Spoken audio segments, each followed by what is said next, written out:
प्यारे दोस्तों, आज हम आपको वाकया सुनाने वाले हैं, एक फकीर और शहजादी की शादी का, और बादशाह जानवर कैसे बन गया। इस वाक्य को मुकम्मल जानने के लिए हमारे साथ आखिर तक रहिएगा। नाजरीन, एक दफा का जिक्र है कि एक बहुत ही खूबसूरत गांव था। उस गांव में एक बादशाह रहता था। उसकी एक खूबसूरत सी बेटी थी। बाप अपनी बेटी से बहुत ज्यादा मोहब्बत करता था। जब उसकी बेटी शादी के लायक हो गई तो उसके रिश्ते दूसरी राजाओं के पास से आने लगे।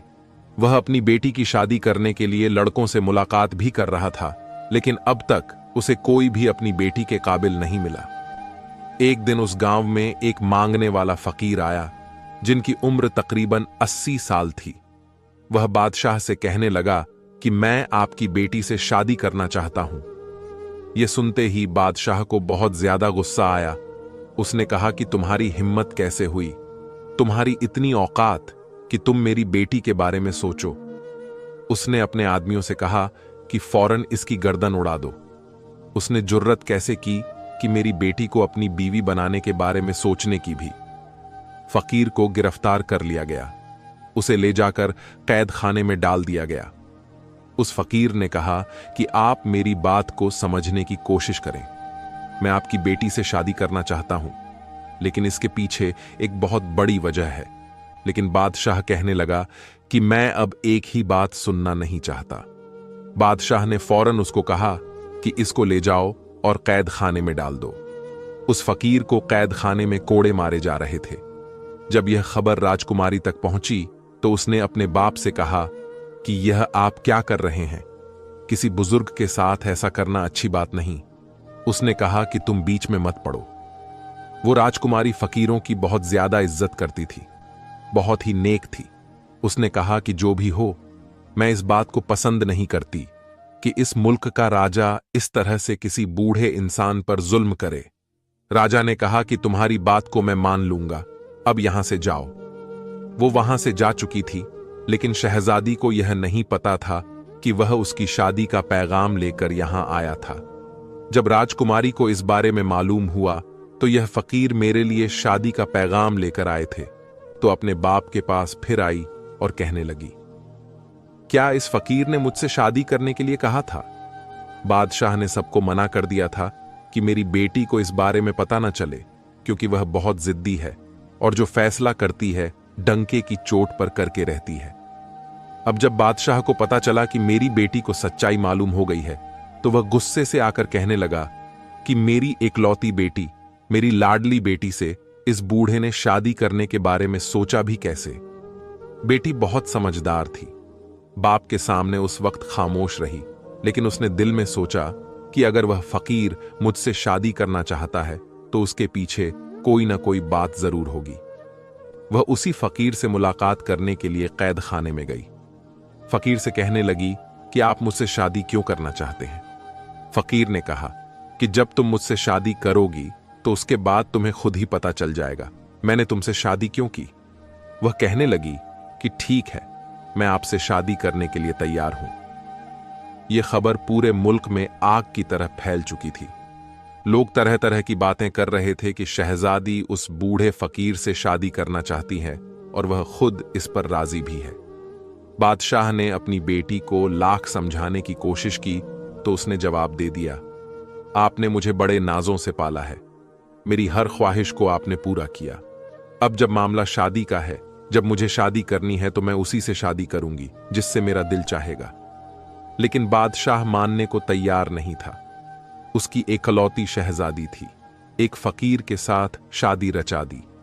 बादशाह अपनी बेटी की जिद की वजह से बहुत ज्यादा परेशान था कि वह कैसे अपनी बेटी की शादी एक फकीर के साथ कर दे।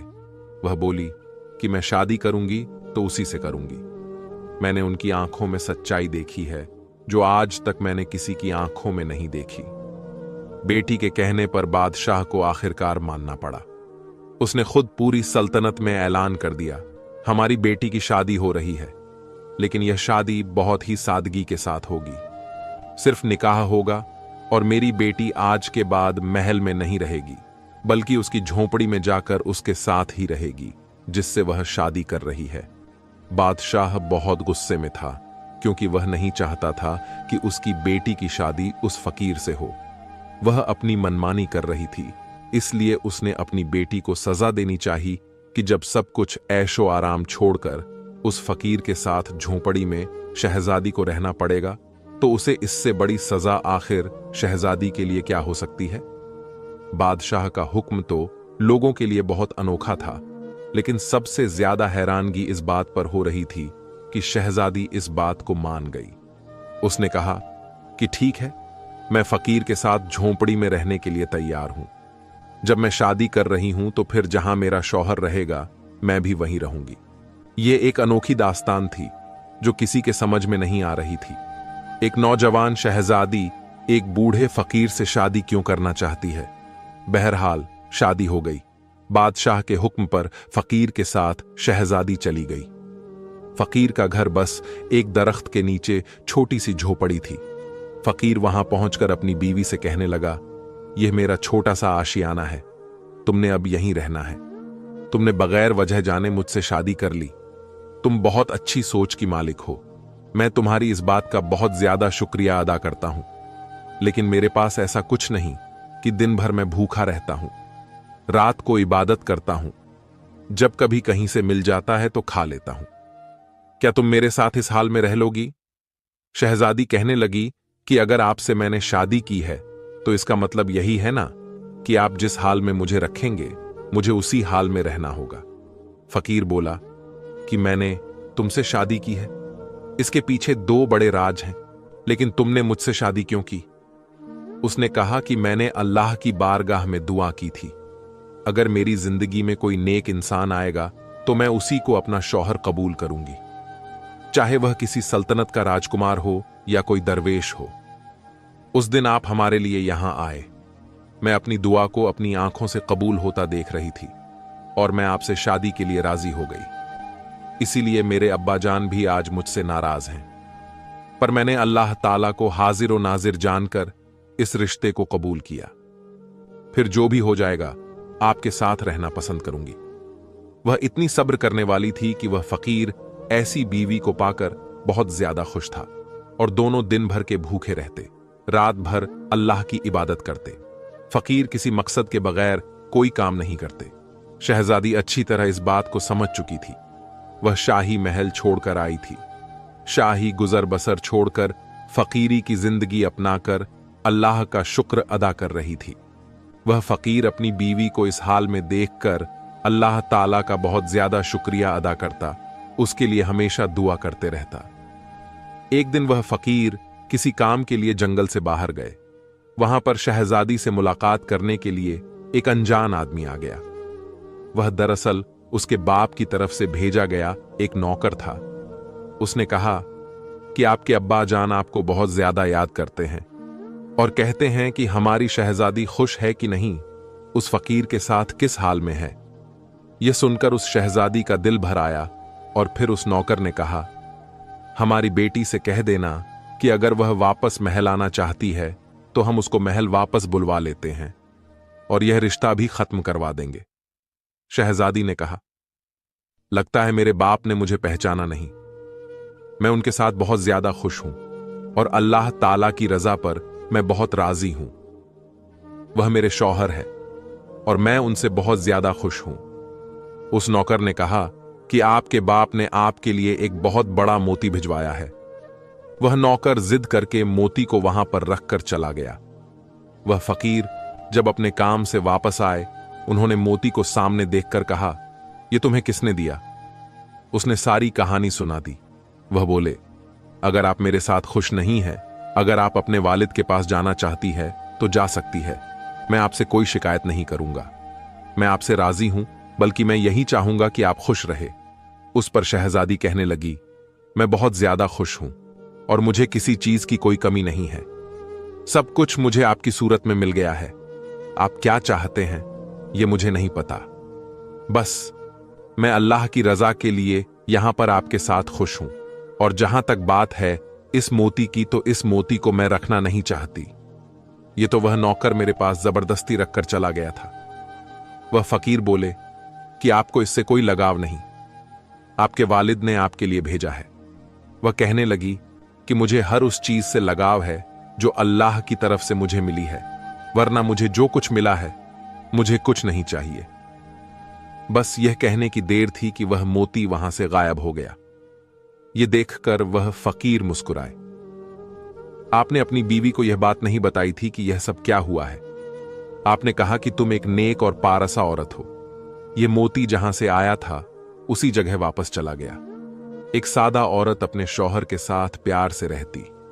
उम्र का इतना फर्क था, तब भी उसको सुकून था, जिसने हमेशा शाही जिंदगी देखी। सिर्फ 2 खजूरों पर आज गुजारा कर रही थी। यह बहुत ही बड़ी बात थी। कभी कभी तो खजूर भी खाने को नहीं मिलती थी। एक रात वह फकीर इबादत कर रहे थे कि उनको किसी के आने की आहट सुनाई दी गई। फकीर ने देखा तो एक आदमी अपने सर पर बड़ा सा थाल लेकर चला आ रहा है। उसने कहा कि बादशाह सलामत ने अपनी बेटी के लिए यह रात का खाना भिजवाया है और कहा है कि मेरी बेटी से कहो सिर्फ पानी पिएगी तो मर जाएगी।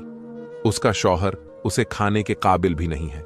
उसका बाप अभी जिंदा है, उसे सब कुछ दे सकता है। यह सुनकर शहजादी कहने लगी, मेरी कोई ख्वाहिश नहीं है, मेरी कोई हाजत नहीं है, मैं सिर्फ अपने अल्लाह से मांगती हूं।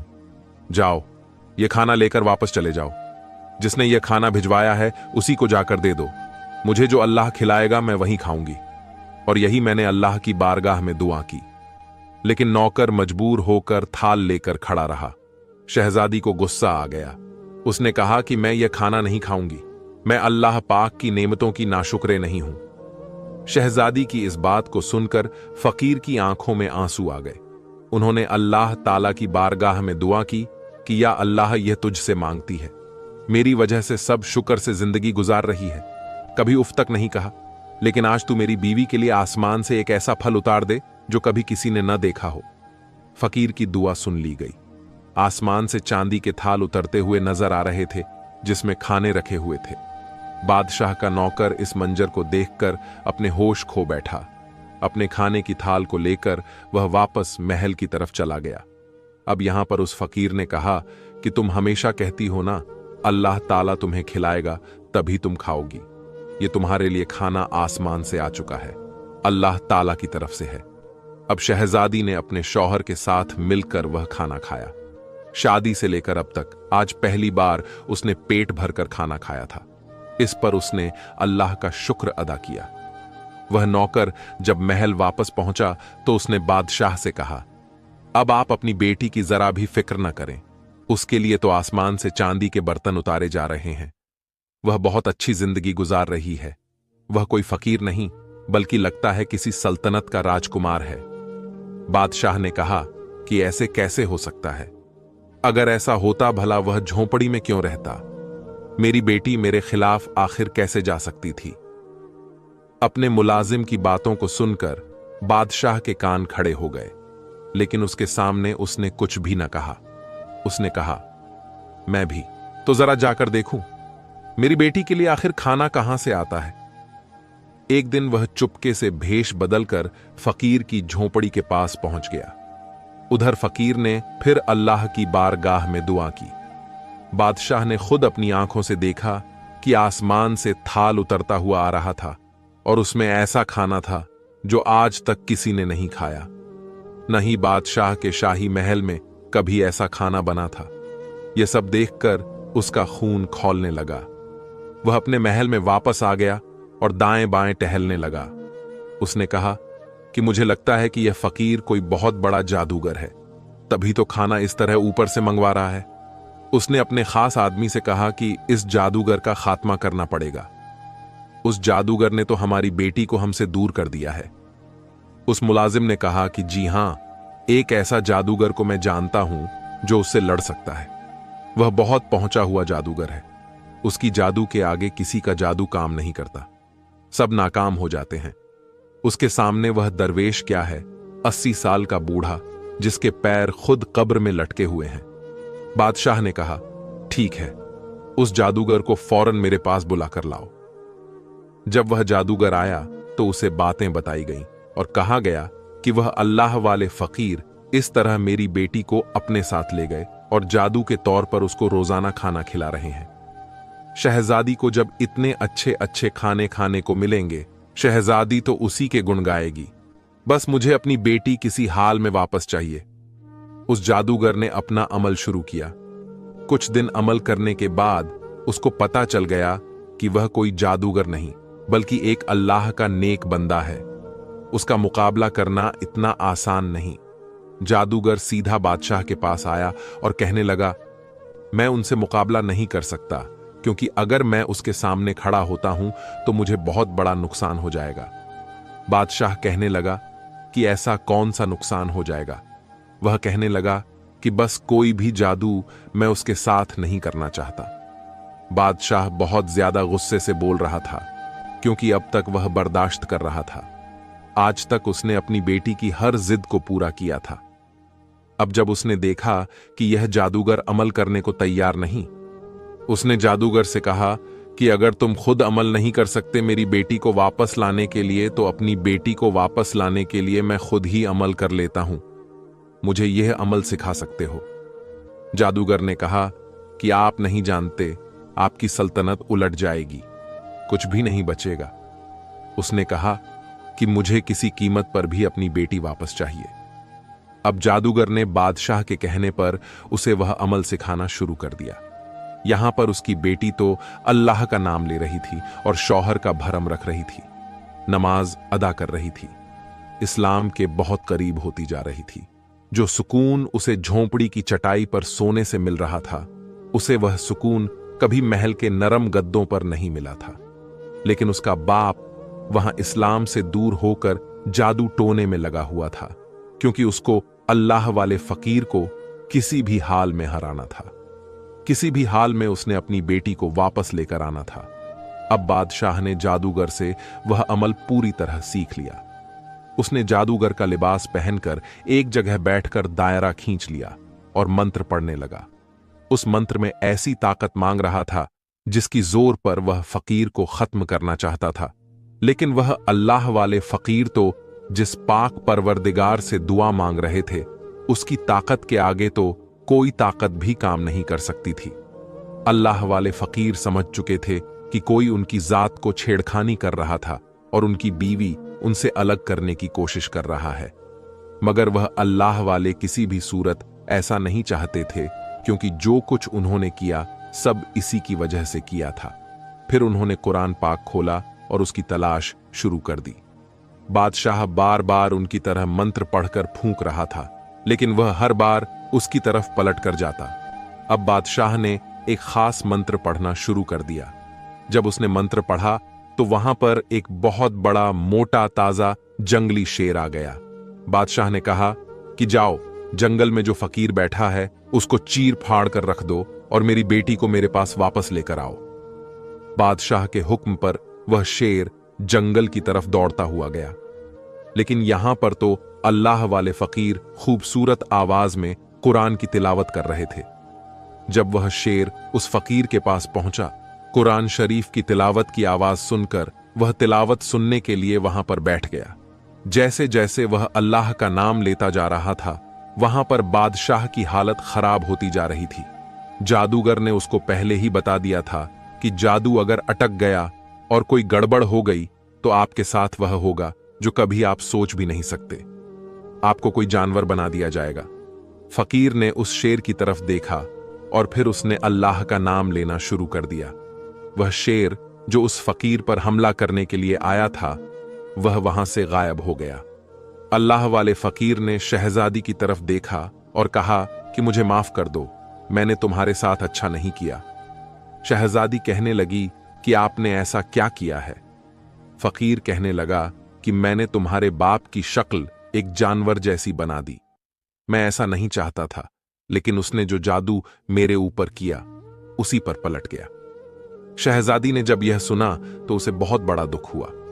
कहने लगी कि हमें अभी महल जाना चाहिए, आखिर देखे तो माजरा क्या है। वह अपने शौहर के साथ महल में पहुंची। वहां पर बहुत ज्यादा शोरगुल मचा हुआ था।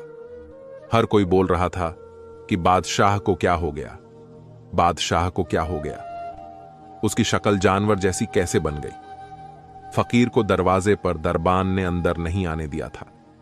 वह कह रहा था कि यह बहुत बड़ा जादूगर है। इसने हमारे बादशाह का यह हाल किया है। शहजादी ने कहा कि मैं इस जगह की शहजादी हूं, मुझे अंदर आने दो। वह अंदर आई। अपने बाप को इस हालत में देखा तो उसके आंसू बहने लगे। वह अपना सर पीट रहा था। उसका चेहरा तो वही बादशाह वाला था, मगर उसका पूरा बदन जानवरों जैसा बन चुका था। बेटी बाप को ऐसी शक्ल के साथ देखकर जारो कतार रोने लगी। उसने कहा कि आपने ऐसा क्यों किया? वह जैसा भी था आखिर उसका बाप था और वह बेटी थी। अपने बाप की शक्ल को देखकर वह रोने लगी। उसने कहा कि आपने ऐसा क्यों किया हमारे साथ? आपने क्यों मेरे शौहर को मारना चाहा? बादशाह ने कहा, मैं तुम्हारे शौहर को बहुत पहले से जानता था। तुम्हारे शौहर ने तुमसे शादी कर ली, लेकिन तुमसे शादी करने की वजह से आज तक उसने नहीं बताई। आज मैं तुम्हें बताता हूं। दरअसल मैं तुम्हारी शादी किसी मुसलमान से नहीं करना चाहता था, बल्कि मैं तुम्हें एक ऐसी सल्तनत की शहजादी बनाना चाहता था जो कि गैर मुस्लिम था और उसकी बहुत बड़ी जायदाद थी। मैं उसकी शादी तुमसे करके उस मुल्क को अपने कब्जे में लेना चाहता था। इसलिए मैंने तुम्हें यह बात नहीं बताई थी, क्योंकि तुम दीन के बहुत करीब थी और मैं जानता था कि तुम बहुत नेक हो, इबादत गुजार हो और तुम यही चाहती हो कि तुम्हारा शौहर सच्चाई के रास्ते पर चलने वाला हो। एक दिन मैं उसी गैर मुस्लिम राजकुमार से मिलने के लिए उसके मुल्क की तरफ जा रहा था। रास्ते में मुझे इस शख्स की झोंपड़ी नजर आई। मैंने उसे वहां पर इबादत करता हुआ देखा। तुम तो जानती हो कि मुझे फकीरों से सख्त नफरत है। जब मैंने इस फकीर को देखा तो मैं कहने लगा कि मेरी बेटी न जाने किसके साथ शादी करेगी। मैं किसी फकीर के साथ अपनी बेटी की कभी भी शादी नहीं करवाऊंगा। मैं तो उसे किसी राजकुमार की बीवी बनाऊंगा, अगर वह गैर मुस्लिम ही क्यों ना हो। इतना कहकर मैं वहां से गुजरने लगा तो उस बूढ़े फकीर ने मुझे रोककर कहा कि आप ऐसी बातें क्यों कर रहे हैं? एक मुसलमान होकर अपनी बेटी की शादी किसी मुसलमान से ही करें, क्योंकि दीनदार शौहर ही आपकी बेटी की इज्जत करेगा, उसको नाम देगा, मोहब्बत देगा, क्योंकि वह अल्लाह से डरने वाला होगा। इससे आपकी बेटी को भी मोहब्बत होगी। ये दौलत, ये महल, ये सब यही रह जाएंगे। आखिर में सब कुछ यही रहेगा जो आपके साथ होगा। आपका दोस्त होगा जो अल्लाह के रास्ते पर चलने वाला होगा। बस मुझे उसकी यह बातें बहुत कड़वी लगी। मैंने कहा कि तूने यह बात क्यों कही? आखिर तू होता कौन है मुझे यह बात कहने वाला? मैं अपनी बेटी की शादी जहां मर्जी करूं, यह मेरी मर्जी है। मैं उससे इतनी नफरत करने लगा कि अपने सिपाहियों से कहकर मैंने उसे कोड़े भी लगवाए। फिर भी यह मुझसे कहता रहा कि मैं अपनी बेटी पर जुल्म न करें, इसलिए यह महल मेरे पीछे पीछे आ गया तुमसे शादी करने के लिए। तुम तो वैसे ही अल्लाह के नाम पर जान देने वाली थी। तुमने अपनी मर्जी के खिलाफ जाकर इस 80 साला बुजुर्ग से शादी कर ली। मैंने सोचा था फकीर झोंपड़ी में रहता है, तुम्हें क्या दे सकेगा? तुम तो महलों में रहने वाली एक शहजादी हो। चंद दिनों के बाद तो तुम मेरे पास वापस आ जाओगी, पर तुमने सब्र और शुक्र के साथ वहीं रहकर इबादत शुरू कर दी। तुम उस झोपड़ी में भूखी रही, लेकिन महल वापस पलटकर नहीं आई। जब मैंने देखा कि आसमान से तुम्हारे लिए खाने उतर रहे हैं, तो फिर मैंने तुम दोनों पर जादू किया, जो मुझे नहीं करना चाहिए था। मेरी शक्ल एक जानवर जैसी हो गई। फिर वह बादशाह फकीर अल्लाह वाले से कहने लगा कि मुझे माफ कर दो। उसकी बेटी को यह सब सुनकर बहुत ज्यादा दुख हुआ। उसने कहा कि आपने जो चाहा था कि मेरी शादी ना हो, मगर अल्लाह ताला जो चाहता है बेहतर करता है। मेरी शादी हो गई। मैं बहुत ज्यादा खुश हूं और मेरे नसीब में सबसे अच्छा शौहर है जो अल्लाह ताला से डरता है, मुत्तकी, परहेजगार, इबादत गुजार और ईमानदार है, अपनी बीवी की इज्जत करने वाला है। मैंने हमेशा चाहा था कि मुझे जो भी मिले अल्लाह की तरफ से मिले। मेरा शौहर भी मुझे अल्लाह ने अता किया है, अगरचे वो 80 साल के हैं। इस बात पर मैं खुश हूं, क्योंकि जो शौहर अपनी बीवी का एहतराम करता है, उसकी इज्जत करता है, वही अच्छा शौहर होता है। मैं क्यों ऐसे राजकुमार को तलाश करूं जिसकी बहुत बड़ी सल्तनत हो लेकिन उसका दिल बहुत छोटा हो? मैं जो अल्लाह की बारगाह में दुआ मांगती हूं मुझे मिल जाता है, फिर मुझे क्या चाहिए? अभी वह बोल ही रही थी कि एक लम्हे उस फकीर की शक्ल बदली। वह नौजवान बहुत ही ज्यादा खूबसूरत था। उसने जब अपने शौहर को गौर से देखा तो कहने लगी कि सुभान अल्लाह, आप कौन हैं? उस अल्लाह वाले ने कहा कि मैं तुम्हारा शौहर हूं। शहजादी को तो अपनी आंखों पर यकीन नहीं आ रहा था। बादशाह भी यह सब देखकर हैरान था, जो अपनी हालत पर रो रहा था और अफसोस कर रहा था। उसने कहा कि मैंने 80 साल के बूढ़े को इतना दुत्कारा कि मेरी शक्ल एक जानवर जैसी बन गई, लेकिन यह अल्लाह वाले फिर से जवान हो गए। फकीर ने अपनी आवाज में कहा, हां, मैं तुम्हारा शौहर हूं। तुमने सब्र और शुक्र के साथ जिंदगी को गुजारा। मैंने तुम्हें जो खिलाया तुमने वो खाया, कभी उफ तक नहीं कहा। अल्लाह पाक भी तुमसे खुश होकर अल्लाह पाक ने तुम्हें यह शौहर अता किया है जिसका तुम हक रखती थी। फिर वह अपनी बीवी को साथ लेकर जंगल के रास्ते से गुजरने लगे तो उसने कहा कि हमें इस झोपड़ी में नहीं जाना। उन्होंने कहा कि मैं तुम्हें वहां ले जा रहा हूं जहां की तुम मलिका बनोगी। यह झोपड़ी, यह जंगल, यह खाली पेड़, यह सब तुम्हारा इम्तिहान था। तुम इस इम्तिहान में कामयाब हो गई। मैंने तुमसे कहा था ना, जब तुम्हें वजह का पता चलेगा तो तुम अल्लाह का शुक्र अदा करोगे। सुभान अल्लाह। तो दोस्तों, देखा आपने, एक शहजादी जो कि एक गरीब की झोंपड़ी में उसकी बीवी बनकर रह रही थी और अल्लाह से हर चीज मांगती थी। उसने जो भी मांगा सिर्फ अल्लाह ताला से मांगा। जो लोग अल्लाह की जात पर भरोसा रखते हैं, अल्लाह ताला उन्हें उस जगह से नवाजता है जहां उनका गुमान भी नहीं होता। इसलिए हम सबको भी सिर्फ अल्लाह की जात पर भरोसा रखना चाहिए और सिर्फ अल्लाह की जात से मांगना चाहिए। आखिर में अल्लाह पाक से दुआ है कि अल्लाह पाक हमारी तमाम मुरादें, हमारी तमाम परेशानियों को दूर कर दे। अल्लाह पाक से दुआ है कि अल्लाह पाक हमारी तमाम मुश्किलों को दूर करें और अल्लाह ताला हमारी हर जायज ख्वाहिशात को पूरा करें। आमीन। प्यारे दोस्तों, इस वीडियो को लाइक जरूर कर दे, क्योंकि लाइक करने से YouTube इस वीडियो को और भी ज्यादा लोगों तक पहुंचाता है। और हां, वीडियो को दूसरों तक शेयर कर दें। हो सकता है कि आपके एक शेयर से यह बात किसी के दिल में उतर जाए और हम सबके लिए सदकाए जरिया बन जाए। दोस्तों, मोबाइल की स्क्रीन पर हमने 4 वीडियो खास आपके लिए लगाए हैं। वो भी बहुत अच्छी अच्छी कहानियां हैं, उसे भी जरूर से देखें। अपनी दुआओं में हमें भी याद रखें। हमारे साथ आखिर तक रुकने के लिए आपका दिल से शुक्रिया।